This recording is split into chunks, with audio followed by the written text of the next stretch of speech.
O Ibovespa subiu 12,54% agora no mês de novembro, sendo a maior alta registrada em apenas um único mês, desde novembro de 2020. E apesar do Brasil não ser o foco do conteúdo aqui do nosso canal, quase 90% da nossa carteira pública está em ativos investidos ligados ao real. E é por isso que é importantíssimo a gente trazer aqui atualizações semestrais para entender todas as coisas positivas e negativas que estão acontecendo pelo país. Se essa é a primeira vez que estamos encontrando, muito prazer. Eu me chamo Yuri Leite, sou consultor de investimentos CVM no Brasil e QFA na Irlanda, e estamos chegando ao fim do primeiro ano do mandato do governo do presidente Lula, agora do terceiro mandato dele. E muita coisa aconteceu nesse ano, tanto na parte fiscal quanto da parte monetária. A gente quer trazer aqui uma atualização de todas essas coisas para que você possa estar acompanhando. Lembrando que parte disso a gente já falou em outro vídeo que a gente trouxe aqui, junho, julho, onde a gente detalhou vários pontos que já tinham acontecido no primeiro semestre. E para quem quiser, para quem se interessar para saber quais foram, eu vou deixar o link do vídeo aqui embaixo na descrição. Mas hoje, quero trazer para vocês eventos importantes desse segundo semestre que a gente vai estar detalhando aqui. Então, detalhando por ordem cronológica dos eventos, né, conforme eles foram acontecendo no semestre. Primeiro, temos a questão da reforma tributária, que passou na Câmara e foi para o Senado, e agora voltou para a Câmara para poder ser reprocessado, para ver se está tudo de acordo. E a gente vai falar um pouco mais a respeito disso. Depois, temos a parte da queda de arrecadação, com o aumento dos gastos governamentais deste ano, que estão impactando negativamente a dívida sobre o PIB do país. O que pode acontecer, o que pode melhorar, piorar, enfim. Como follow-up a esse último tópico, também iremos abordar aqui sobre o corte da taxa de juros, a inflação do Brasil, a questão da balança comercial, que está super positiva, entre outros dados que são importantes para que você possa acompanhar também. Depois vamos explicar as mudanças nos impostos sobre diversos instrumentos e ativos financeiros que acabou de ser aprovado pelo Senado e que está indo agora para a sanção do presidente Lula, e estamos aguardando pela assinatura dele para poder validar. A gente vai detalhar quais foram essas mudanças. E por último, iremos falar sobre a possível invasão do território de Essequibo, lá na Guiana, né, por parte do Maduro, da Venezuela, que está querendo invadir aquele território. Esse vídeo vai ficar um pouco extenso, mas eu peço que vocês assistam aqui até o final, pois eu vou tentar explicar tudo o que você precisa saber sobre cada um desses tópicos em detalhes e falar um pouco de como eles afetam, ou pelo menos deveriam afetar, a sua tomada de decisão nos investimentos. Pelo menos para 2024, 2025, nesse mais curto prazo, né? Começando então, vamos falar um pouco aqui da reforma tributária. A discussão em torno da reforma tributária no Brasil tem sido uma pauta recorrente nas esferas políticas e econômicas diante de um sistema tributário complexo e oneroso. Os debates ganham relevância, buscando não apenas simplificar as obrigações fiscais, mas também, em tese, promover uma distribuição mais justa e eficiente dessa carga tributária. O sistema tributário brasileiro é conhecido pela sua complexidade, com uma míriade de impostos, taxas e contribuições que incidem sobre os mais diversos setores da economia. Essa complexidade não apenas dificulta o cumprimento das obrigações fiscais por parte das empresas, mas também cria um ambiente propício para a evasão fiscal. A necessidade de simplificação é evidente. Se a reforma tributária surge como uma resposta a esse desafio estrutural, a gente ainda não sabe, mas essa pelo menos era a ideia. Além da parte da complexidade, a carga tributária no Brasil é considerada elevada em comparação com outros países. Empresas, cidadãos enfrentam uma carga fiscal significativa, o que impacta diretamente a capacidade de investimento, a competitividade e do poder de compra da população. Nesse sentido, uma reforma tributária que busque reduzir essa carga sobre determinados setores, aliviar a tributação sobre o consumo e simplificar a estrutura atual seria um passo crucial para impulsionar o desenvolvimento econômico. Com relação a promover a simplificação, eu acredito que de fato vai se tornar muito mais simples se essa reforma for de fato aprovada. Mesmo com todos os amaranhados que estão fazendo ali dentro da Câmara, dentro do Senado, vai simplificar. Já do lado de reduzir os impostos, eu não acredito que isso venha acontecer. Mas, ainda assim, é positivo, pois nós brasileiros finalmente vamos ter a capacidade de entender quanto de imposto a gente está pagando em cada uma das compras que a gente anda fazendo. E assim a gente vai poder cobrar mais firmemente dos nossos governadores, dos nossos presidentes, prefeitos, enfim, sobre a utilização desse dinheiro. Um ponto crucial é a necessidade de promover uma distribuição mais justa de carga tributária. Atualmente, a gente pode observar uma concentração de impostos sobre o consumo, impactando de maneira mais expressiva as camadas da população mais baixa que utilizam mais do seu dinheiro para poder consumir no seu dia a dia. Retirar esses impostos sobre o consumo e passar para o imposto de renda é muito mais eficiente em termos econômicos e financeiros, e por essa razão, a grandíssima maioria dos países desenvolvidos utilizam desse sistema. A simplificação do sistema tributário também pode ser um catalisador para o crescimento do empreendedorismo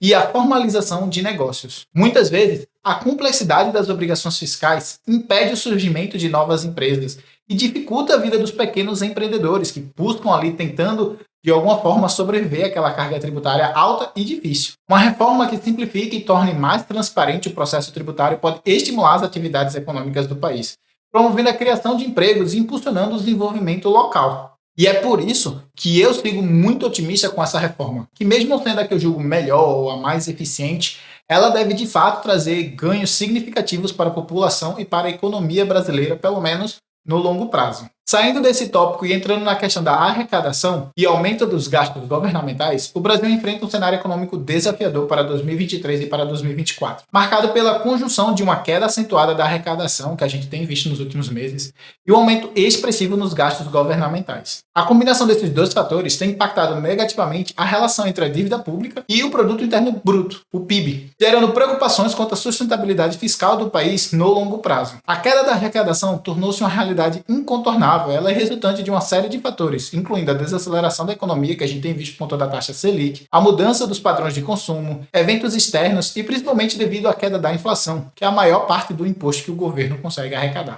Essa redução nas receitas fiscais compromete a capacidade do governo de manter o equilíbrio entre receitas e despesas, que, venhamos e convenhamos, nunca foi o forte de nenhum dos governos brasileiros, mas que está sendo analisado com uma lupa, pois está levando o Brasil a um país considerável do seu déficit fiscal. E o mercado está bem de perto acompanhando isso. Contudo, o governo tinha se comprometido a ter um déficit zero para 2024, coisa que o mercado nunca acreditou e que de fato veio a se concretizar. Isso nos levou a discutir e revisar nossas metas fiscais para os próximos anos. No fim, o Ministério da Fazenda, o ministro da Fazenda, Fernando Haddad, manteve a meta pelo menos no papel. Mas esse foi um assunto amplamente discutido agora nesse segundo semestre.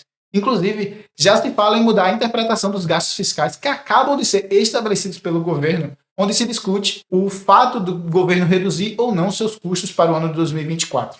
Isso é bastante relevante, pois o Brasil chegou a uma dívida de 74,7%, o que é um aumento de 0,3 pontos percentuais e se torna ainda mais preocupante pelo simples fato de que eles mesmos aprovaram esse arcabouço fiscal e já estão cogitando não cumprir com o que se propuseram lá no começo do ano. Isso é um problema muito grande para o Brasil. Contudo, também temos notícias boas aqui para passar para vocês. Primeiro, que estamos no nosso quarto corte da taxa de juros de 0,5 pontos percentuais, que foi iniciado agora no segundo semestre, e mesmo depois de todos esses cortes, nós não só ainda temos a maior taxa de juros real do mundo, que abrem oportunidades na parte de renda fixa para pessoas mais conservadoras, também mantivemos ancoradas as expectativas de inflação para 2025 e 2026, mostrando a maior percepção de segurança inflacionária dos investidores e do mundo com a parte monetária do Brasil. Outra notícia boa, como vocês podem ver aí na tela, é que o Brasil teve mais um ano com a balança comercial superavitária, ou seja, exportando mais do que importando. Isso afeta o valor do dólar comercial,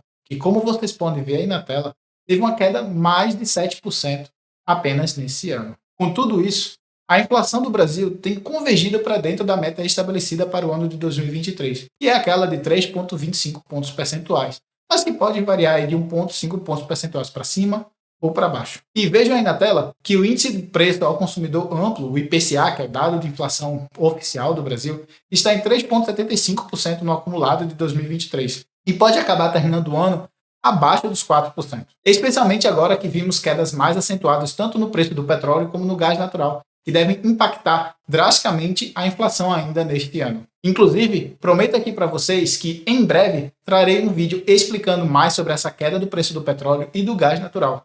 Então já se inscreve aqui embaixo no canal, que é para não perder esses vídeos que eu vou trazer aqui para vocês. Beleza?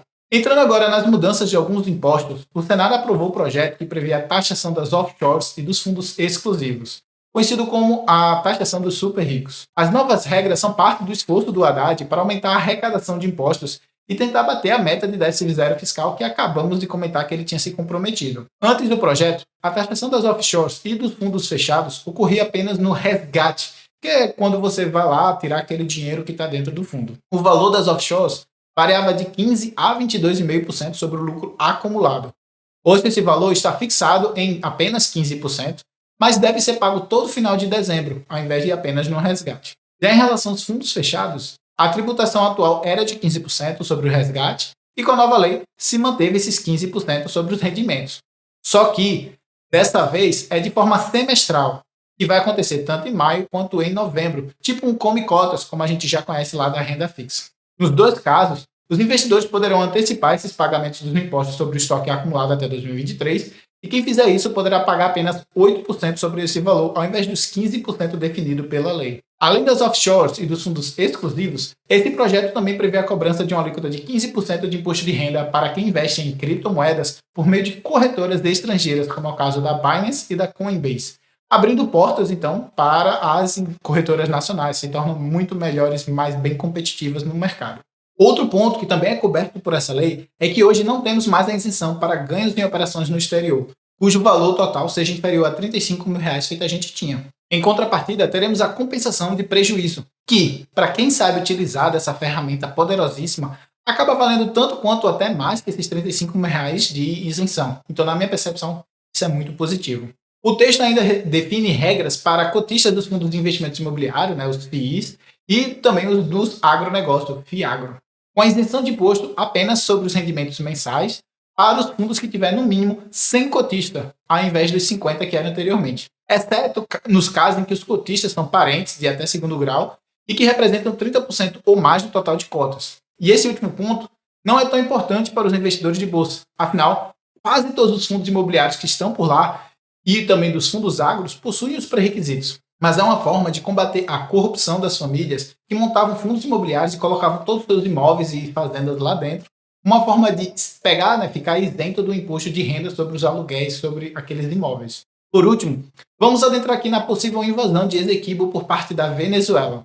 E percebam que a América do Sul como um todo observa com crescente preocupação a possível ameaça de uma invasão ao território de Essequibo, historicamente disputado entre Venezuela e Guiana. Essa controvérsia territorial, que remonta a décadas, ressurgiu como um ponto sensível nas relações entre os dois países nessa última semana, gerando tensões na região e também para o Brasil. Essequibo, uma vasta região rica em recursos naturais, tem sido motivo de disputa desde o século XIX. O Laudo Arbitral de Paris, em 1899, estabeleceu a fronteira entre Venezuela e a Guiana Britânica, hoje independente e chamada de apenas Guiana. A Venezuela reconheceu esse acordo, mas hoje está alegando que foi prejudicada nas delimitações das fronteiras, muito por conta de vários poços de petróleo que foram achados na região. O governo de Maduro tem sinalizado uma postura muito mais assertiva em relação a Essequibo. Inclusive, fez até um referendo que aparentemente voltaram para anexar a região e também mandou imprimir um novo mapa da Venezuela, e nesse mapa estava Essequibo com uma parte da Venezuela, e com isso, aumentando as tensões na região. A possibilidade de uma invasão ao território, embora não tenha se concretizado até o momento, é motivo de grande apreensão. Uma ação militar desse porte não apenas violaria normas internacionais e princípios básicos do direito internacional, mas também colocaria em risco a estabilidade da América do Sul, que é uma das principais campanhas de marketing utilizado pelo Brasil. Invistam por aqui porque a América do Sul não tem nenhum problema de guerra, de crise geopolítica. Pois bem, agora que já adentramos em todos os tópicos, vamos à nossa opinião sobre cada um deles. Primeiro, na minha opinião, apesar de não conseguirmos quantificar exatamente o quanto, mas eu acredito que essa reforma tributária trará ganhos significativos para a economia e população brasileira e pode ajudar o Brasil, de fato, a finalmente sair da infeliz renda média que nos assombra há várias e várias décadas. Segundo, de fato, a questão do fiscal do Brasil é realmente preocupante. Mas esse não é só como o Brasil, não é como se ele estivesse sozinho. Os Estados Unidos estão com a dívida enorme de 35 trilhões de dólares, a Europa está passando por maus bocados, a China também, a Rússia ainda em guerra. Enfim, acredito que esse problema fiscal do Brasil é algo sim que devemos acompanhar, mas ainda não é algo tão preocupante. E além disso, se a nossa balança comercial continuar crescente e positiva, continuar a vitória, feito eu mostrei para vocês, nós devemos ver o dólar mais estável nos próximos anos e também abaixo dos R$ 5, que vai ajudar a manter a inflação dentro da meta e sob controle. Com relação a essa questão da nova taxação, eu achei indiferente, não me afeta em praticamente nada.